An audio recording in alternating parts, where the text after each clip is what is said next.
Keshavapatnam famous సర్వపిండి, చాలా famous ఇది. ఇక్కడ ఫేమస్ ఇది, చాలా ఫేమస్ ఇది, చాలా క్వాలిటీగా చేస్తారు. సర్వపిండి తింటేనే ఇక్కడ తినాలనిపిస్తుంది. ఇది హుజరాబాద్ దగ్గర కేశవపట్నం రోడ్డు మీదనే ఉంటుంది. చాలా బ్యూటిఫుల్గా ఉంటుంది. నేను ఆల్రెడీ తీసుకున్నాను. చట్నీ కూడా చాలా క్వాలిటీ ఉంటుంది.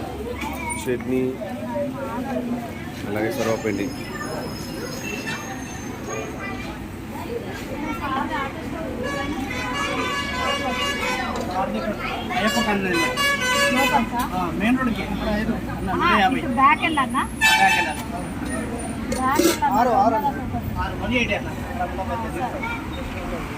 దాదాపు కొన్ని 20 సంవత్సరాల నుంచి కూడా చేస్తూనే ఉన్నారు వాళ్ళు.